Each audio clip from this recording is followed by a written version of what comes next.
Last episode में हम लोगों ने देखा था कि कैसे मोइचिरो गलती से अपर मून वन कोकोशिबो के रूम में एंटर कर देता है और जैसे वो कोकोशिबो को देखता है ना तो वो एक पल के लिए फ्रीज हो चुका होता है और सोच रहा होता है कि क्या वो कोकोशिबो को हरा भी पाएगा। लेकिन जब मोइचिरो और कोकोशिबो की फाइट होती है ना तो कोकोशिबो ऑलमोस्ट यहाँ पे मोइचिरो को मारने ही वाला होता है, लेकिन तभी बीच में गैन्ने आ जाता है। लेकिन इससे कुछ भी नहीं होता। इनफैक्ट कोकोशिबो गैन्ने के पीछे आता है और उसको बीच में से ही काट देता है। और सच में गाइस इस चीज को देखने के बाद ही मुझे इस चीज का रियलाइज हुआ कोकोशिबो क्यों अपर मून वन है और क्यों इतना ज्यादा ब्रूटल। लेकिन कोकोशिबो जब ये चीज देखता है कि गैन्या को बीच में से काटने के बाद भी वो नहीं मर रहा होता है तो उसका सर को काटने वाला होता है। लेकिन उसी बीच वहाँ पे सानेमी आ जाता है। लेकिन दूसरी तरफ जब सानेमी और कोकोशिबो का फाइट हो रहा होता है ना तो सच में यार कोकोशिबो सानेमी को बहुत ही गंदा डैमेज कर देता है और काफी ज्यादा इंजर्ड कर देता है। और इधर कोकोशिबो ये भी बताता है सानेमी को अगर तुम हिलने की कोशिश करोगे तो तुम्हारे बॉडी के पार्ट्स और अंदर का माल पानी सारा बाहर आ जाएगा,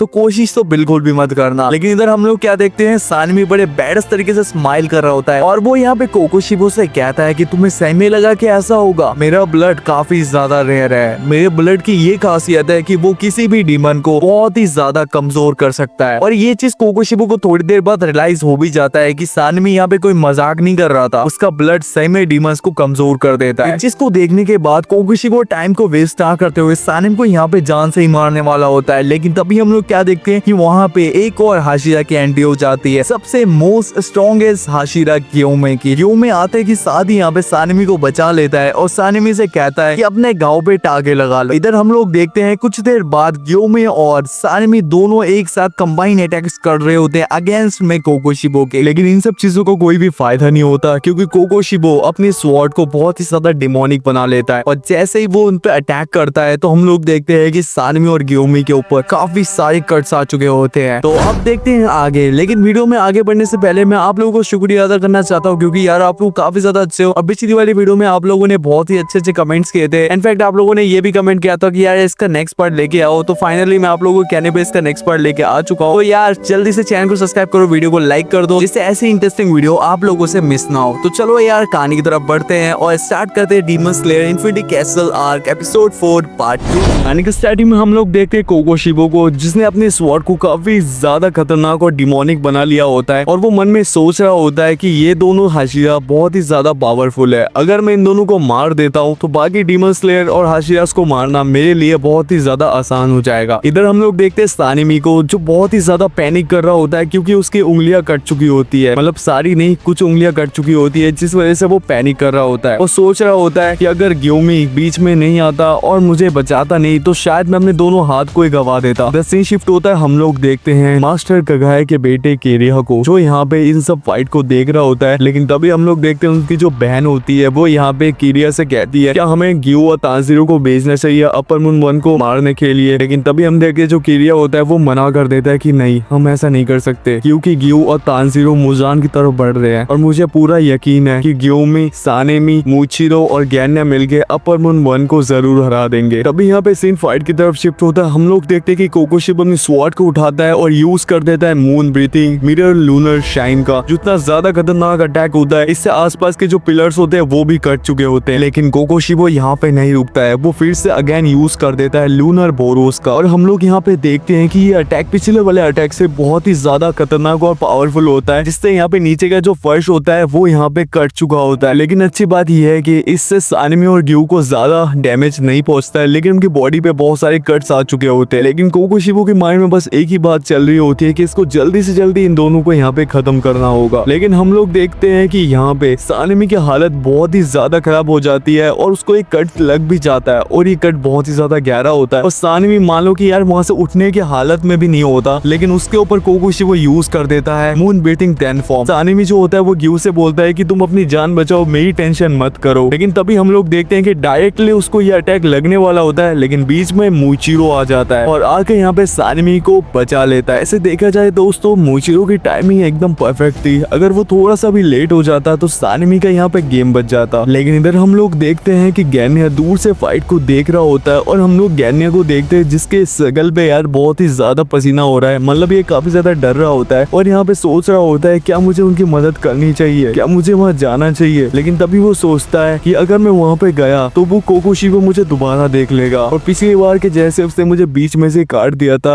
और पता नहीं इस बार वो मेरे साथ क्या ही करेगा। लेकिन तभी हम लोग देखते हैं कि गैन्या को तानजीरो की बातें याद आती है कि तानजीरो ने उसको कहा था कि जो कमजोर दिखते हैं वो बहुत ही ज्यादा स्ट्रांग होते हैं अंदर ही से। इनफैक्ट जब एनिमी किसी कमजोर के साथ फाइट करता है तो उसके माइंड में एक ही चीज चलता है कि ये तो बहुत ही ज्यादा कमजोर है और ये मेरा क्या ही बिगाड़ लेगा। लेकिन उस एनिमी को ये बात पता नहीं होता कि जिसको वो कमजोर कह रहा है वो अंदर ही अंदर कितना ज्यादा स्ट्रांग है। और गैन्या तुम काफी ज्यादा स्ट्रांग पर्सन हो तो अपने आप को कमजोर मत कहो। इधर सीन प्रेजेंट में आता है, हम लोग देखते हैं गैन्या अब कहता है कि मेरे पास और कोई ऑप्शन नहीं है और मुझे ये करना ही होगा। तभी हम लोग देखते हैं कि गैन्या ये बोलने के बाद कोकोशिबो के स्वॉर्ड के टुकड़े को खा लेता है। इधर सीन फाइट की तरफ शिफ्ट होता है, हम लोग देखते हैं कोकोशिबो को जो बहुत ही ज्यादा इरिटेट हो रहा होता है एंड वो यूज कर देता है मून ब्रीथिंग का 16 फॉर्म जो बहुत ही ज्यादा खतरनाक होता है। लेकिन हम लोग देखते हैं कि सानिमी और ग्योमी इस अटैक को डॉज कर लेते हैं और हम लोग देखते हैं कि ग्योमी यहाँ पे सोच रहा होता है कि आखिरकार कोकोशिबो इतना ज्यादा फास्ट मूवमेंट कैसे कर पा रहा है। लेकिन हम लोग देखते हैं कि ग्योमी कुछ सेकंड या कुछ मिनट के लिए ही ट्रांसपेरेंट वर्ल्ड को अनलॉक कर लेता है। इससे वो कोकोशिबो के अंदर की पूरी बॉडी को देख पा रहा होता है। इस चीज को देख के ग्योमी खुद शॉक में होता है कि आखिरकार ये कैसे हो रहा है। लेकिन इधर हम लोग देखते हैं मूचिरो को जिसके माइंड में एक खतरनाक सा प्लान चल रहा होता है और वो सोच रहा होता है कि वो फ्रेंड से जाके कोकोशिबो के ऊपर अटैक करेगा और दूसरी तरफ से ग्योमी और सानिमी जाके अटैक कर लेंगे और मूचिरो ये करता भी है। तभी हम लोग देखते हैं जो ग्योमी होता है वो मूचिरो के प्लान को समझ चुका होता है और वो यहाँ पे सानिमी को भी बता देता है। तभी हम लोग देखते हैं कि हमारे तीनों हाशिरा तीनों तरफ से कोकोशिबो के ऊपर अटैक कर देते हैं। लेकिन तुम लोग कोकोशिबो को बिल्कुल भी हल्के में लेने की कोशिश मत करना क्योंकि कोकोशिबो इनके प्लान को समझ चुका होता है। लेकिन कोकोशिबो मन ही मन में काफी ज्यादा खुश हो रहा होता है क्योंकि अब वो एक ही बार में तीनों हाशिरा को मार सकता है। तभी हम लोग देखते हैं कि कोकोशिबो ये सोचने के साथ ही यहाँ पे यूज कर देता है मून ब्रीथिंग 14 फॉर्म जो सच में बहुत ही ज्यादा पावरफुल फॉर्म होता है। लेकिन हम लोग देखते हैं कि हमारे हाशिरा इस अटैक को इजिली डॉज कर लेते हैं लेकिन उनके बॉडी पे बहुत सारे कट्स आ चुके होते हैं। इनका प्लान यहाँ पे ऑलमोस्ट फेल होने वाला होता है। लेकिन तभी हम लोग देखते हैं कि ग्योमी अपने माला का एक शिंजोबी कोकोशिबो के हाथ पे फेंक देता है जिससे कुछ समय के लिए ही सही लेकिन कोकोशिबो का ध्यान फाइट से हटके उस शिंजोबी पे चला जाता है और यही मौका होता है हमारे हाशिरास के बाद कोकोशिबो के ऊपर अटैक करने का। और ऐसा होता भी है, ग्योमी अपने वेपन की मदद से कोकोशिबो के एक हाथ को उड़ा देता है। इन हम लोग देखते हैं कि इसी बीच मूचिरो अपनी स्वॉर्ड को लेके कोकोशिबो की पेट के आर पार कर देता है। तभी कोकोशिबो को यहाँ पे रियलाइज होता है कि ये लोग इतना ज्यादा फास्ट कैसे हो सकते हैं। तभी उसको यहाँ पे समझ आ जाता है कि ग्योमी, मूचिरो और सानिमी ने ट्रांसपेरेंट वर्ल्ड को अनलॉक कर लिया है जिस वजह से वो इतना ज्यादा फास्ट मूवमेंट कर पा रहे हैं। इधर हम लोग देखते हैं कि ग्योमी और सानिमी दोनों मिलकर यहाँ पे कोकोशिबो के ऊपर अटैक कर देते हैं। लेकिन इसी बीच एक और बंदा है जो यहाँ पे कोकोशिबो के ऊपर अटैक कर देता है। हाँ, मैं गैन्या की बात कर रहा हूँ। लेकिन हम लोग देखते हैं कि गैन्या जो कोकोशिबो की स्वॉर्ड को खा लेता है इसके बाद वो काफी ज्यादा बैडनेस और काफी ज्यादा खतरनाक लग रहा होता है और यहाँ तक कि उसने अपने वेपन को भी ट्रांसफॉर्म कर लिया होता है। तभी हम लोग देखते हैं कि गैन्या अपनी वेपन की मदद से कोकोशिबो के ऊपर शूट कर देता है। लेकिन भाई कोकोशिबो तो कोकोशिबो है, वो अपनी स्वॉर्ड की मदद से गैन्या की सभी बुलेट्स को यहाँ पे रोक देता है। लेकिन तभी हम लोग देखते हैं जो गैन्या की बुलेट्स होती है वो कोकोशिबो के स्वॉर्ड से लगने के बाद उसी की बॉडी के अंदर चली जाती है। तभी कोकोशिबो यहाँ पे गैन्या की तरफ देखता है और यहाँ पे सोचता है कि इसने मेरी स्वॉर्ड के टुकड़े को और मेरे बालों को खा लिया है जिस वजह से ये और ज्यादा पावरफुल हो गया है। लेकिन इससे क्या ही फर्क पड़ता है, कोकोशिबो ये सब सोच ही रहा होता है। लेकिन तभी हम लोग देखते हैं कि कोकोशिबो की बॉडी में से पेड़ों के ब्रांचेस निकलना स्टार्ट हो जाते हैं। इस चीज को देख के कोकोशिबो भी शॉक हो जाता है। लेकिन उसे याद आ जाता है गैन्या के जो बुलेट्स है जो उसकी बॉडी के अंदर अब्सॉर्ब हो चुके हैं, शायद से वो गैन्या का ब्लड डिमन आर्ट था और ये सब गैन्या के ब्लड डिमन आर्ट की वजह से हो रहा होता है जिसकी वजह से कोकोशिबो यहाँ पे हिल भी नहीं पा रहा होता। पहली बार लाइफ में कोकोशिबो को डर लगने लगता है। लेकिन तभी हम लोग देखते हैं कि कोकोशिबो काफी ज्यादा गुस्से में आ जाता है और काफी ज्यादा इरिटेट होकर वो यहाँ पे चिल्लाने लगता है। लेकिन हम लोग क्या देखते हैं कि कोकोशिबो की बॉडी में से बहुत सारे कट्स निकल रहे होते हैं। इनफैक्ट उसकी बॉडी के अंदर से बहुत सारे स्वॉर्ड्स निकल चुके होते हैं जो दिखने में बहुत ही ज्यादा खतरनाक लग रहा होता है। लेकिन इधर हम लोग मूचिरो को देखते हैं जो अटैक उसको डायरेक्टली लग चुका होता है लेकिन इसके बावजूद भी वो अपने स्वॉर्ड को नहीं निकाल रहा होता।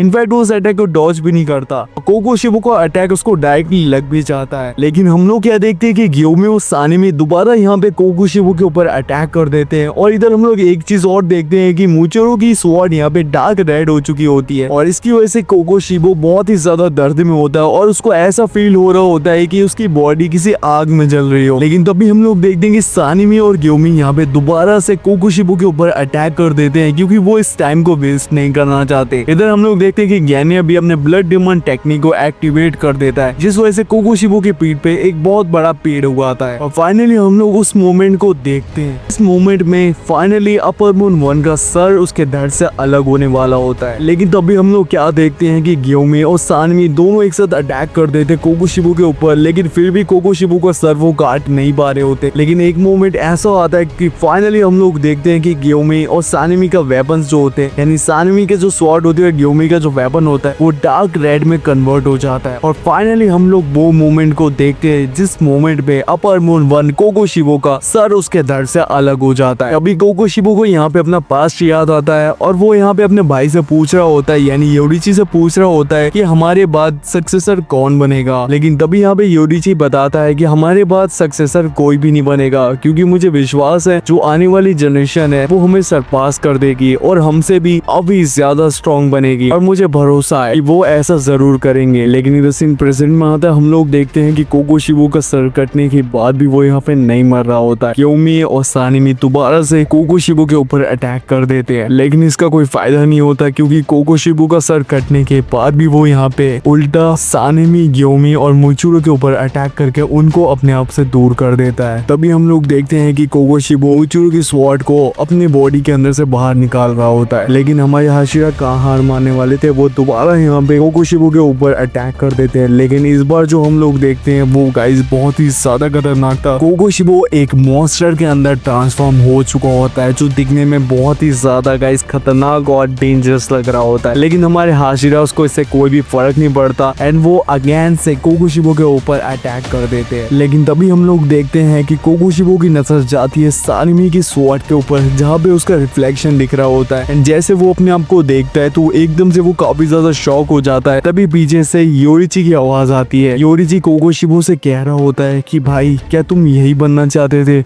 तुम तो कंट्री के सबसे स्ट्रॉन्गेस्ट सामुराई बनना चाहते थे। मैंने ठीक कहा ना? और मैं सेकंड सबसे स्ट्रॉन्गेस्ट सामुराई बनना चाहता था। अभी कोकोशिबो यहाँ पे अपने आप से सवाल करते हुए कहता है, क्या मैं सही में बन गया हूँ जो मैं बनना चाहता था? क्या ये वही है जो मुझे चाहिए था? क्या मैं सामुराई बन चुका हूँ? क्या ये कोई सामुराई का फॉर्म है? क्या मैं जो चाहता था वो मुझे मिल गया है? ऐसे बहुत सारे सवाल है जो कोकोशिबो के मन में यहाँ पे चल रहे होते हैं। लेकिन कोकोशिबो की नजर जाती है उस जगह पे जहाँ पे मुचुरो की तलवार उसको लगी थी। कोकोशिबो देखता है कि उसकी बॉडी वहाँ पे रीजनरेट नहीं कर रही होती और वो अपने आप यहाँ पे गायब हो रहा होता है। लेकिन इस मोमेंट तक कोकोशिबो को पता चल चुका होता है कि अब वो यहाँ पे मरने वाला है, लेकिन वो यहाँ पे हार नहीं मानना होता और यहाँ पे कह रहा होता है कि मैं इतनी जल्दी नहीं मर सकता। लेकिन तभी हम लोग देखते हैं कि कोकोशिबो की बॉडी यहाँ पे डिसइंटीग्रेट होने लगती है और फाइनली हम लोग देखते हैं कि कोकोशिबो यानी अपर मून 1 यहाँ पे मर जाता है। एंड लास्ट में वो यहाँ पे सोच रहा होता है, क्या इसी दिन के लिए मैं इतना लंबा जिया था? मुझे मरने से डर लगता था, इस वजह से मैं यहाँ पे डीमन बन गया और ना जाने मैंने डीमन बनने के बाद कितने सारे लोगों की जान ले ली। मैं तो बस योरिची के जैसे बनना चाहता था। एंड कोकोशिबो ये सब सोचने के बाद काफी ज्यादा शर्मिंदगी महसूस करने लगता है। एंड हम लोग देखते हैं कि फाइनली कोकोशिबो की बॉडी पूरी तरीके से डिसइंटीग्रेट हो जाती है और वो यहाँ से गायब हो जाता है। तो फाइनली एपिसोड का एंड हो चुका है। आई होप करता हूँ कि आप लोगों को ये एपिसोड काफी ज्यादा अच्छा लगा होगा। अगर आप लोग एपिसोड को अभी तक देख रहे हो तो आप लोगों को दिल से शुक्रिया। और हाँ, स्टोरी का एंड अभी नहीं हुआ है क्योंकि नेक्स्ट एपिसोड के अंदर हम लोग देखने वाले हैं कि योरिची आखिरकार मरता कैसे है